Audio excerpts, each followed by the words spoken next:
Всем огромный привет! Я рад приветствовать вас на своем канале. Кто не знает, меня зовут Алексей, и вы на канале Делай Сам. Сегодня сделаем классную идею из старого фреонового бочонка. Пригодится каждому. Делается легко и просто, без сварочных работ. Так что всем приятного просмотра. Также не забудьте подписаться, пожалуйста, кто еще не подписался. Каждый подписчик очень дорог и ценен для меня. Ну а вам я желаю всем приятного просмотра. Поехали!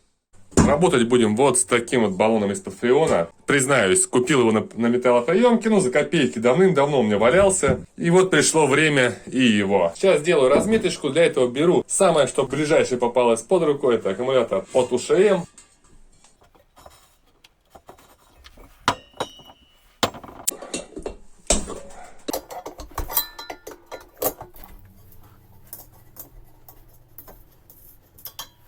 Теперь можно и разрезать сам баллон.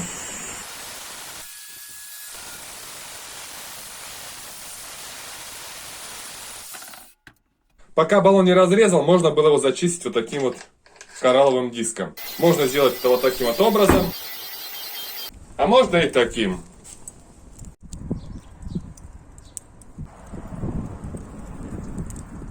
Друзья, пока баллон обгорает, я займусь немножко другими делами. Зачистил кусок листа, он тоненький, зачищал вот таким вот коралловым диском. Всем советую, потому что не снимает только краску, там ржавчину, но не портит сам, не снимает слой металла.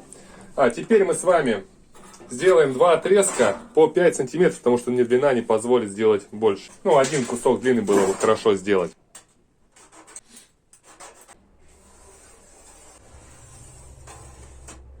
Теперь зажимаю струбциной.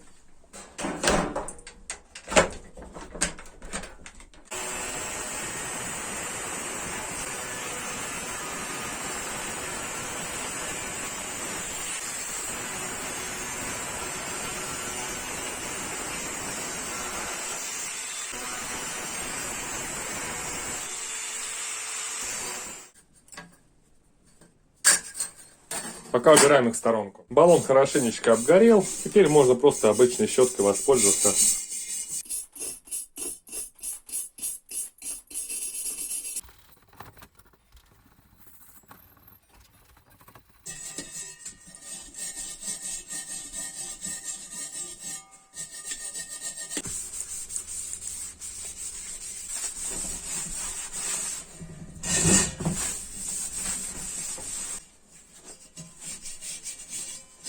Единственное, подзачищу места, где есть ржавчина.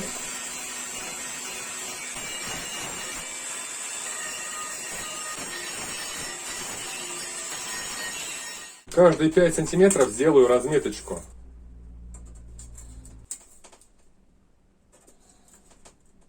Ставил пластину вовнутрь, примерно где-то 1,5 сантиметра выступ. Засверлился, сделал одну заклепку. Теперь будем дальше продолжать. Будем сверлить.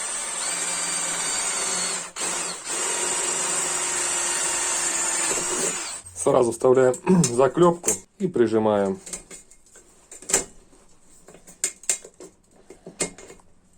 И так идем по кругу.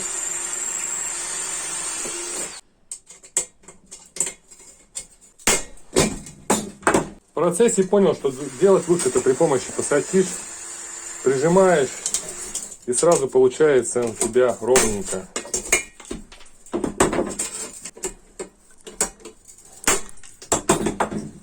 По итогу вот так вот получилось. Максимально по центру. Вымерять, правда, не буду. Так, на глаз. Сделаю отверстие на 8. Сверло. Белмаш. Отверстие треугольное. Сбоку сделаю отверстие на 12.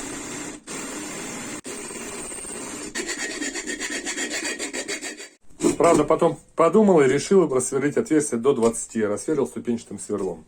Теперь беру 12 винт, максимально коротко отрезал, чтобы пару витков резьбы осталось. И глушим нашу резьбу. Сюда приготовил шпильку 12, пока по центру ее прикрутим. Так, примерим, можно сказать. Нашел такую старенькую сковородочку. Это какая-то была блинница. Она мне ее отдала, хотела выкинуть, вернее, я ее забрал. По центру терним и делаем отверстие на 12. Делаем примерочку. Ну, как видим, отлично. Прям четко. Как будто мне жена знала, что я буду делать. На шпильку снизу накрутил 2 гайки за контрагал, ну, где-то сантиметров 5.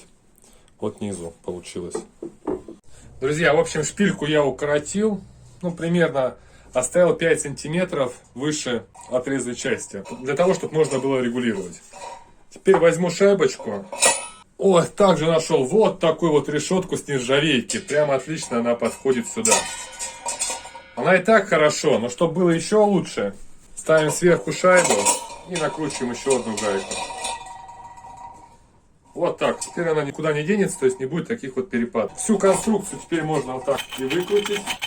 Смотрится вот так вот. Ушки отрезать не буду, может быть пригодится. Ну, как говорю, первым делом нужно обезжирить. Давно пользуюсь, очень удобная прям вещь. Всем советую. Как видите, прям хорошо наносится и быстро высыхает. Крашить я буду вот такой вот краской бренда Vixen. Эмаль термостойкая. До 150 градусов выдерживает, хорошо покрывает металл, хорошая укрываемость. Время сушки на отлип 25 минут. Красить нужно, ну, необходимо, как бы я советую, 2-3 слоя с промежуточной сушкой 10-15 минут. Краска быстро высыхает, да, вот написано эффективная защита от коррозии для внутренних и внешних работ. Бренд Vixen показался давно с лучшей только стороны. Я от других брендов уже давно отказался, пользуюсь только этой краской и вам всем советую.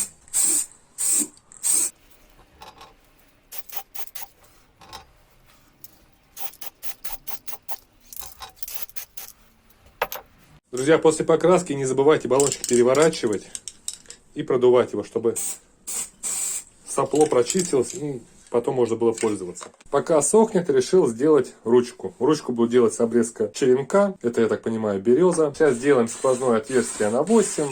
Ну, почти по центру. При помощи гриндера придам ручке форму.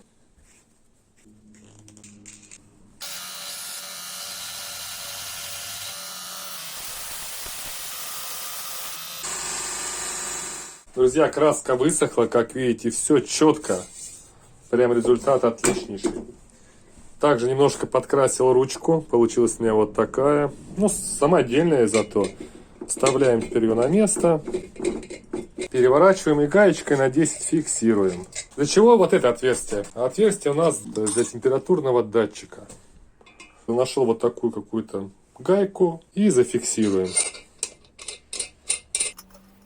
Все-таки с манометром будет смотреться посимпатичнее, посолиднее. Ну и всегда можно температуру внутренней камеры уследить и посмотреть. Теперь вся эта конструкция собирается вот таким вот образом. Вставляем.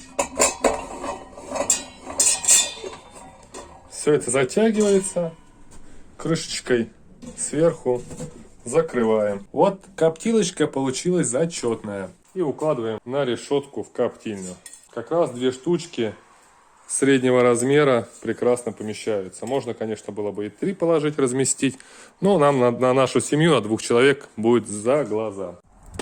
Температура на глазах растет. Прям видно, да, вот в режиме реального времени. Прошло, друзья, 40 минут. Вот такая вот красота. Друзья, у нас получилась с вами вот такая вот коптилка. Единственное, что в процессе я обратил внимание, что не хватает ручек по бокам. Но это можно будет легко доделать.